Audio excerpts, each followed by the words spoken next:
Hello, everyone. I'm Adam Al-Khatib, and welcome back to the FireAlarm podcast. It's been a while, but today I have a very special guest with me today, Terry Trouyet. How are you doing today, sir? I'm doing okay, Adam. How are you, man? It's good to be on the show. It's great to be here. It's great to have you. First, let me just say, first and foremost, this man, I should say, with all respect, is the closest man I've met to having that awesome, epic movie trailer voice. I gotta say, your voice is just so iconic.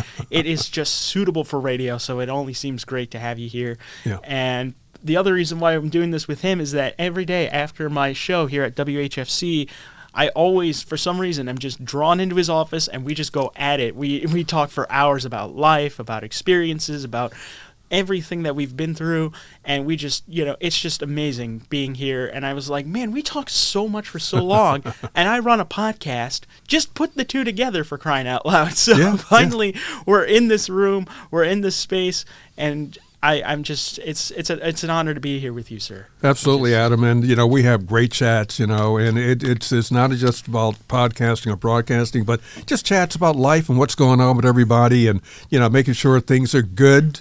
We share all kind of tips, and believe me, I learn from you too. Thank you. I appreciate so it. It's not like the wise sage that's sitting there and going, "Oh yeah, I know everything." Yeah. No one knows everything, but I learn from you too, man. Thank you. Thanks for having me on the show today. Absolutely. Now, with that being said, I'm going to give you a proper introduction, let the audience know who you are, get comfortable with you, and all that. So here's a brief history of Terry Trouyet. So Terry Trouyet is the station coordinator here at WHFC. He has many experiences in radio. I've seen it firsthand as well. He is great at promoting sports, promoting voiceover work. He's worked with Comcast and TNT cable network. Is that correct? That's correct, yeah. Okay, I've done my research. He has over 40 years of media experience while also having a Bachelor's of Liberal Arts from Towson University. Shout out to Towson University. I'm there too. There you go. That just says, as well as an Associates of Arts in Mass Communications from Baltimore Community College.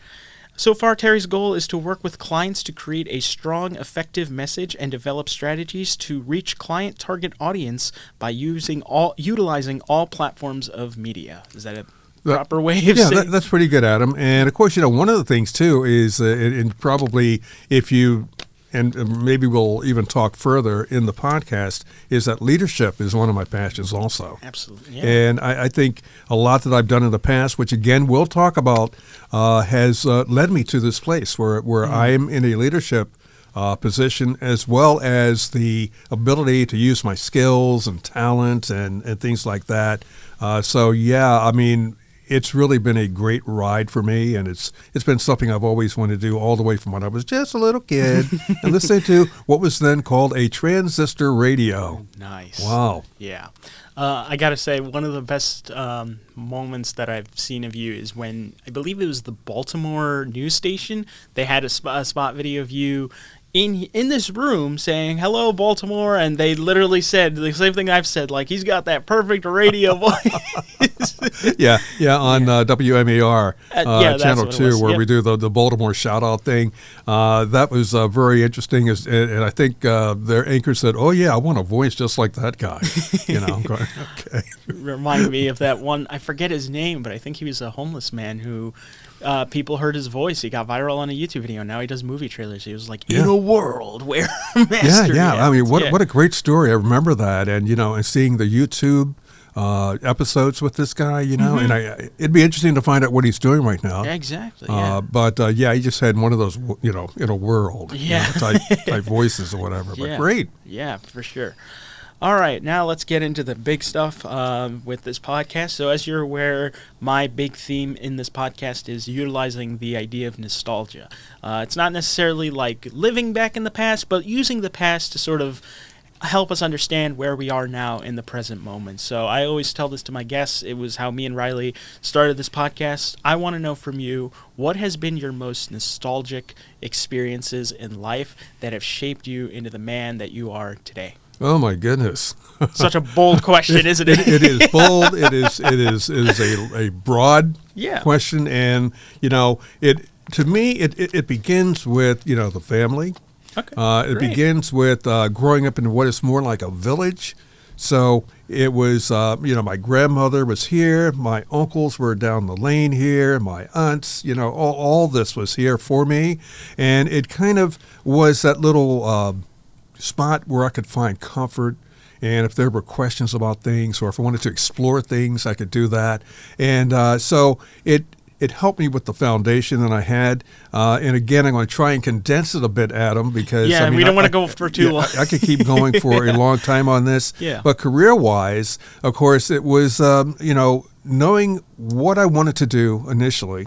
And when I tell people this, especially like if I'm, instructing or letting individuals know about my past, and they look at me, well, how'd you know that? It's one of those questions of the ages, but it's sort of like it finds you. Okay. I knew what I wanted to do, but it's the difference between knowing what you want to do and then actually getting out there and doing it. And knowing the steps to get there. Exactly. That, along with strong mentorship, helped me tremendously through my career. And still today, I talk to individuals who have had influence on me, which is fantastic. And it's just a lot of fun, bringing along a great attitude. Positive attitude, helping others has always been one of my just great things I wanted to do in life, and it's so interesting because, of course, as I look at my lineage in the past, I come from this kind of where there were like reverends and preachers and individuals like that who really got into helping individuals, and I kind of got that in me, but at the same time, I'm not necessarily in the church itself in that capacity, right? But it's sort of like it's part of me, and again, that goes back to my childhood and being raised, within the church itself, and understanding and getting a broader indication and understanding of what human beings are all about. What are we like, right? But again, I could keep going, but again, looking at some of the highlights, certainly from my broadcasting career, working for some of the just great radio stations, great organizations like Mr. John Kluge, the late John Kluge, who owned Metro Media. That was a great beginning. And again, as a young person, and again, I'm surrounded by all these professionals, right? You're inspired by that. Absolutely. And, individuals like when I was with Shearing Plow, great personalities that were around at the time, just whether it's going through, all the different organizations, that I've been with through my career have had a strong influence on me. And one of the best things about it, Adam, is that each stop, I've learned something new. Gotcha. Okay. So you got the broadcasting part, which helped me tremendously. Then, of course, my military part over here, too, in the United States Air Force, which was great because as a young man, you got this drill sergeant who's like scaring the craziness out of you, man, right? And you're a young guy, and whether you're going to be a non-com or non-commissioned officer or an officer itself, it's still, you got to go through the same thing, right? And it was sort of like, wow, is this what it's all about? Is this guy going to scare the crap out of me here, my God. But, you weather through it. But what it does, it allows you to grow as a human being. It allows you to become a man, okay? And so that, again, was one of those great experiences. And then it's like it all comes together, Adam. Gotcha. Boom, there. Right? It just fits. Pieces just fit together. Yeah, and it's really, to me, it's just a beautiful thing. I get a chance to really, impart some of those experiences. And when I talk about things, we have our little one-on-ones and we talk about stuff like that. Yeah. And a lot of it is based on the experiences that I've had in life. That's okay. Great. And I tell anyone that's out there, don't worry, you will have what I call your book of. So, your book of Adam, your book of Terry. These will be your books. And as you're writing those books, whether you record them or not, there will be ways to impart what you've learned in that book. So hopefully the book of Terry will be a bestseller out there. And I hope so. I'll be the first one to get it. That's great. So that's just terrific, hearing all these experiences, and especially, You've been all over the place with your career. Speaking of your career, I want to know, like, going to what inspired you for radio and media and Metro Media as well. How is it with your position here at Harford? First of all, if you don't mind me asking, like, what exactly do you do here at Harford? I did mention you are the station coordinator. What is that exactly? And do you think that some of the stuff that you've utilized from your past has helped you with your position here today?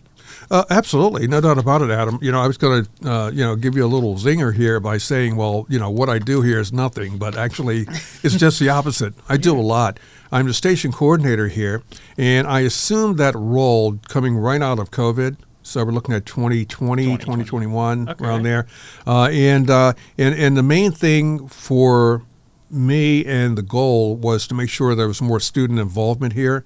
So unlike the previous coordinator that was here, where it was more strong fundraising and things like that. Not that fundraising has taken a back seat. We still do that, as you know, with our spring fundraiser coming up in fall. Yeah. Right. But the bottom line was to make the emphasis on the students and make it a strong experiential style of learning where students actually would be able to touch and do things and make mistakes and be on the air, because we are on the air. This is not one of those stations where, it's just broadcast to the campus. I should know. There you go. We are broadcasting to the entire metropolitan area here. Yeah. So, getting that experience in leadership, again, as I mentioned at the top of the show, is very important in terms of helping our students, helping my staff. I got a very small staff, and our little philosophy is, we're small but we're mighty. And when I have just, 2 full-time, 1 part-time, and we're doing basically the equivalent of what might be an 11 to 17 staff, radio station, we do a lot. And we'll continue to do that, and just have fun as we go. And I think you've known me long enough, and that is that, I want everybody to feel loose. I want everybody to have fun. I want everybody to, at the same time, there's responsibility that comes along with it. Absolutely, but at the same, again, it's sort of, let's have fun. Let's look at every day as something new and exciting, and sounds like the Love Boat thing here. But it's sort of that philosophy of having fun, because I believe, personally, that one of the best ways to learn anything is to be calm within, taking it easy, being open, and absorbing all that information. And, as you know, I've just seen a lot of young students come through here and have gone on. We have quite a few have gone on to professional ranks. We've had individuals who have gone on to work in government, and whether it's through PR or other aspects of the media, they can look back and say, hey, that's part of the book that I'm writing. You'll see a theme coming through today, Adam. And that is part of the book that I'm writing here. And part of that chapter is my stay or what I did at WHFC. Yeah, and I hope to be one of those guys. Absolutely. Yeah, for sure. Write that book. For sure. That book is being written all the time. All right, well, that's great. I'm glad that, for you, this station is not just a job. It's not just like an occupation. It's not like, oh, hey, college students, are you bored? Here, come over here. It's a community, and it's a family as well. And I say this because I have that feel as well. Like here, I don't think that this is a radio job. I think that this is a radio experience and an effort, because you can't teach effort. But here, you basically allow the students to not only learn, not only make mistakes, but have the experience and effort really play an impact on them, so that at some point when they get out the door, they're ready. They're like, man, back then I was like not able to like speak in front of students, and now I'm live on the air. I'm doing podcasts, I'm doing interviews, I'm like going to events, and that's what I've seen personally from WHFC. And obviously that's thanks to you, thanks to Paul, thanks to Terry, thanks to all the helpers here at WHFC. You help a lot of people break out of their shells. Yeah, and it is good to know that, because that is what I've wanted to do, and continue to strive to do. And I recall students coming through saying, "Oh man, I don't want to be on the air, and I'm afraid. I don't like the way my voice sounds and all this kind of stuff." Yeah, right? I know that anyway, feeling. Look, don't worry about that. Just absorb the experience of going through it, And when it comes to mistakes, Adam, and again, you've probably heard me say this before, is that we all make mistakes. Absolutely. But what I want to hear, especially if you're on the air, how do you recover from that mistake? Right. And after you recover, what is it that you learn? What was that experience like? Because that's what life is all about. We're going to make mistakes, but my philosophy, again, is not to dwell on the mistake itself, but how did I recover from it?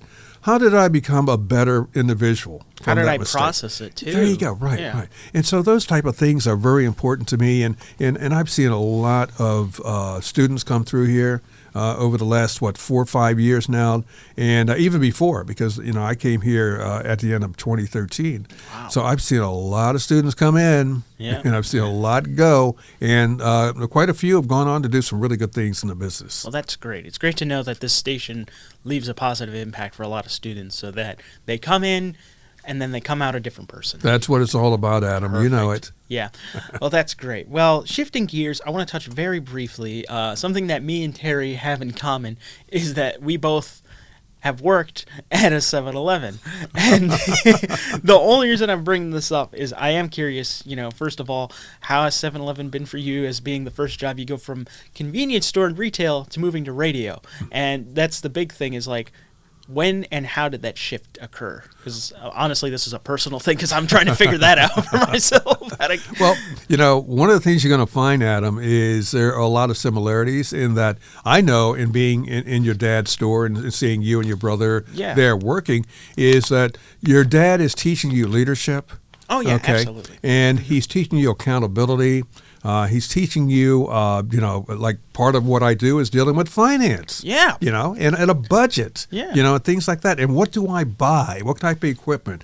What kind of due diligence and research do I do to make sure I have the best product that comes into the radio station so that it helps the students, it benefits our students, right? Mm-hmm. So, again, that experience with 7-Eleven was tremendous, and also the fact that the food was also very nice too. It was easy, those wings. Yeah, he always make a joke. It's like, you got some wings for me every day after I leave. Hey, Adam, where are my wings, man? What is this, right? I'm like, come in, I'll give them for you. There you go. But those are type of things that again help with the foundation of what I wanted to do, and also and you may not know this, but I actually was working in radio while I was at 7-Eleven. Hey, that's kind of me. Yeah. So I was part-time. I mean, when I look back, and most people, when I tell them what I was doing at the time that I was in college, they will think like, how in the world did you do it, right? But a lot of it is desire. And what I was doing, I was working full-time at 7-Eleven. Wow. I was going to college full-time. I had a full-time load. Okay. I was working part-time on the weekends at a radio station in addition to working at the college radio station. And I remember people saying, man, like, come on, we're going to go and party. I mean, it was all about, you're young. I mean, it's all like, you want to party we're going to stay out all night, and have fun, go to concerts, whatever. Right. And I was missing. Okay. Well, where are you, man? What is this? This guy's, listen, I have all these things that I'm doing right now. But one of the most important part of it is getting rest. Yeah. Because I don't want to burn out, right? Right, obviously. Yeah. Because you're young, you got all this energy, but you know what? You got to know how to use that energy, right? And so I was doing all of these things, and it was great. But the 7-Eleven experience, which even today, I look back and see how enjoyable it was, and learning about things, and just it was great. And again, good. I mean, I'm not going to be, doing a commercial here for 7-Eleven, but I would tell anyone, if you want to learn about leadership, accountability, finances, things like that, and you can do it part-time at 7-Eleven. We can never not have enough part-time individuals, even in radio, right? Yeah. But do it. Learn from it, right? Get an experience in that field. Absolutely. And even if you don't want those skills, get an experience, because I think that experience will humble you, especially when you meet the people I meet. Yeah. You'll basically say, okay, got to drop the ego and drop the act. Yeah. Well, Adam, that's a constant. Yeah. I mean, I can remember some of the, I won't say confrontations that I had with individuals, but I will say that the experiences were, as Mr. Spock would say, most interesting. Yeah, absolutely. And I mean, for me, not to go into big details, but like for me, the thing about the store is that it's helped me. I mean, as you've mentioned, my dad has helped me a lot with not just developing good skills, but understanding the importance of family sticks together, family helps each other, family suffers, but family comes together at the end of the day. So it's a family business, and obviously, like anything, you always want a bigger, better job to get out there and, not have to deal with all the struggles. But those kind of experiences help you appreciate when you get to that level. Like, you understand, okay, I'm at this point. I did this to get there. I worked hard. It didn't just come down to me and now I can just do whatever I want. Right. I had to struggle. And that struggling process allows you to not only humble yourself, but also appreciate yourself and appreciate the things around you when you get to that level. And the people that do that, they're the most successful in my eyes. Even if they don't seem that way, they're the most successful. Absolutely. You are a wise man. Thank you. It takes time to learn that. Exactly. We all go through those little steps, as phases, you said, yeah. and phases. But once you do, and you do understand what it's all about, hey, you just move on to the next phase. What's the next step? Plan. Yeah. I tell students, it's great that you're here and you're learning and you're doing all these great things on the radio station, but now answer this question. What is your next step? What is your next little phase that you're going into? Right. And it's challenging. It is. It's challenging, but I can say that again. For me, I won't say it came natural because I had my challenges along the way, but I will say that I never took my eye off the goal. I knew that whether I was working for 7-Eleven, whether I was working for any other organization outside of radio, that radio is what I wanted to do, Adam. Good. And I kept that alive, and I still keep it alive today. Exactly. Even at my age right now, I don't necessarily have to do radio. Okay, I have other things that I'm doing outside of radio, right? But I'm here because I love it. And you choose to do it. Yeah, I choose to do it. I'm here because I want to help future broadcasters. I want to help individuals, students who are coming through here, whether they choose broadcasting or choose media or government or whatever it might be, they can look back and they can say, hey, my experience here at WHFC was just fantastic. And I'm glad that I've met, guys like Adam, like Terry, like, Matt, Paul, the whole gang. And Patrick, our new part-timer here, is bringing, new energy and new ways of doing things in the social media space. Things like that, man, is where it's at. And I hope as individuals, whether you're a student, whether you're, middle-aged or whatever that's listening to this podcast today, will understand that what I'm imparting here really is a success formula in life. Awesome. And so it's, you got to follow the path. Yeah. And you got to believe, and if you do that, you'll achieve. Yeah. What is the old, if you believe, you achieve, that motto exists. Yeah. Well, that's great. I appreciate, you giving that confidence because you really do that for not just me, but for every student. I feel like it's even just people that just come by and say hi, you still leave an impact. And the biggest thing that I want to touch upon is that this is a community college. And anybody, if you know anything about community college, when they get to high school, everybody's like, I don't want to go to community college. It's that just is for quote unquote rejects or not people that just, and I laugh at that. I remember seeing an interview, ironically, on a podcast with Kevin Hart, how he was all depressed that he went to community college because he failed the SAT or whatnot. And I'm like, my guy, community college is where it's at. I'll tell you this, I'm at Towson right now and I love the school and I'm hoping to graduate and everything, but I'm not doing this. If you were to tell me in high school or even in middle school that I would be sitting here interviewing, developing interviewing skills and also, radio skills, I wouldn't believe it. But this is the beauty of this college here in general, or just even in community college, is that they give students a chance. When you're in university, you're on your own. You basically have to fight to get to wherever you want to go, which isn't necessarily a bad thing, but here at community college, that eases the pressure just a bit, so that you still like are working hard, you're struggling, but you're still gaining something, and you're actually doing something with that. And that is the beauty with this community here at WHFC. As many of you know, this whole podcast started because of my internship, and they straight up said, "You're making a 3-part podcast," and I was like, I don't think I have the skills to interview, and then I just do it with Riley, and I have a grand old time, and I'm like, I could go somewhere with this. Yeah, you guys have done a great job. And the thing is, Adam, if you look back at the history of community colleges, which was created by Benjamin Franklin. Awesome. And one of the things that he wanted to do was to make sure that students who didn't want to or couldn't afford to go to a 4-year institution had a way to achieve an education while they were working, job skills and things like that. And that philosophy is still alive and well here, whether it's through, the workforce development that is occurring here at Hartford Community College, or just students who want to come in and get a course. I mean, I run into individuals all the time saying, gee, I'm trying to become for an example, a notary public, right? Mm-hmm. And I said, they have a great notary class that's here. Why don't you take it? It's not expensive. Take it. It'll get you all set up to take your test, so that then you can go out and you can make money as a notary, right? And that's just an example. I mean, one of the classes I teach is the voiceover, intro to voiceover class. Is coming awesome. up in the spring. And students come in and say, I've always wanted to do voiceover and blah, blah, blah, but I really don't know what's going on with it. Well, come on in and experience a 2-evening class that I teach, and they learn a lot. And over the last couple of years, I mean, I've heard students' voices or former students who have gone on to do things in the business itself. So community colleges give a great opportunity for students. It builds what we call a sense of community.